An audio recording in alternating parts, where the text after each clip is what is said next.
नहीं, गुरु महाराज ने निकालने का यत्न दिया है।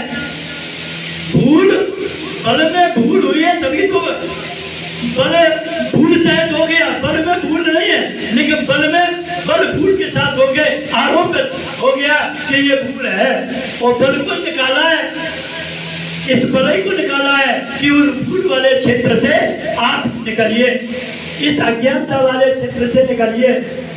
इस विषय उन्मुख जो थे, अब इस विषय से विमुख होकर हम अपनी यात्रा करने का यत्न दिया। इन विषयों से विमुख होकर गुरु महाराज ने कहा कि मैं आपके हृदय में वास है, नाम हृदय रहा, नाम को हृदय में धारण लेना बहुत बड़ी बात है। और गुरु जी ने नाम ही हृदय में धरा हुआ है, लेकिन वो हम नहीं रख पा रहे हैं। बार बार हमने दिल में और कुछ बना रखा है, रख रखा है, इसलिए वो प्रयास करने पर भी कुछ समय के लिए आता है, और फिर हमने जो बसा रखा है वो बाद में जगह घेर लेता है।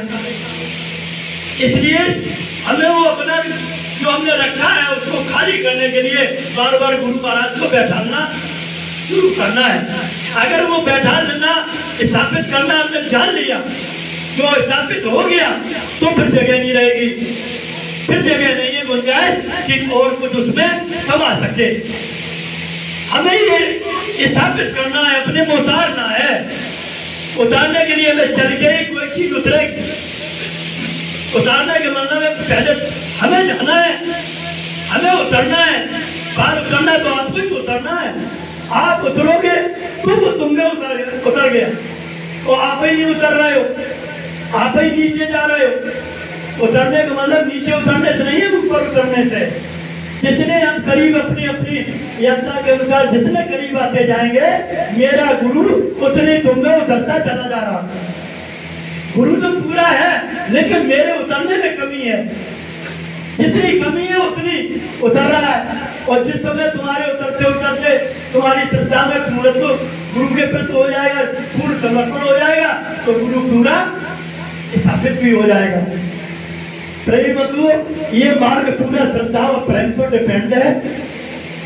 जो कहा गया कुर्बानी का मतलब है कि अपनी आपकी जो भी बारी हमारे पास ख्वाहिशें हैं, या इंद्री से संबंधित ख्वाहिशें हैं, या शरीर से संबंधित कोई ख्वाहिशें हैं, या परिवार या कुटुंब या किसी भी तरह की ख्वाहिशें हैं, मान सम्मान की भी ख्वाहिश है, तो ये भी जो है हमारे लिए बाधा है। कोई भी ख्वाहिश बाधा है। इसलिए संतों के मार्ग में मिटना मिटाना है। उन्होंने तो झुका दो, मिटा दो, झुकना है और झुक के ही हमें काम करना है। मेरे गुरु महाराज ने जो दिया है, मैं उस गुरु महाराज के वचन का पालन करूंगा। उसको पालन करने में कोई समस्या आती है तो हम अपने गुरु महाराज से जाके पूछेंगे। उनके वचन का पालन करना ही तो सिद्ध का कर्तव्य है, तो उनके वचन का पालन करिए। काय के लिए? मुक्त होने के लिए। देखो, मुख्य बात यहाँ भी है कि हमारे गुरु महाराज पर एक बार कहा था, आप ही लोगों के द्वारा मैं संगत उसकी हमें नहीं मिली है आश्रम की, लेकिन हमें आप लोग भी बताते थे। एक बार गुरु महाराज ने कोई फंक्शन में एक बनवान कुछ सफाई कराई, और कराने के बाद उनसे कहा, तो महाराज जी ने अपने हमारे स्वामी जी से कि कुछ चीज ईद या कुछ चीज ला हमको दो, पकड़ा दो। तो वो समझ गया, उन्होंने कहा ना स्वामी जी, हमसे गुरु महाराज ये नहीं होगा। क्या मतलब था कि तुम धन ले आओ, हम धरें। तो गुरु महाराज ने अपने गुरु महाराज का इस बात में खंडन किया, और कभी भी खंडन नहीं किया। लेकिन गुरु महाराज हमारे जो अभी दोपहर में वचन आया था, युग पुरुष, वास्तव में वो गुरुओं के गुरु भी थे। महाराज जी जैसा संत भी मिलना बहुत कठिन है।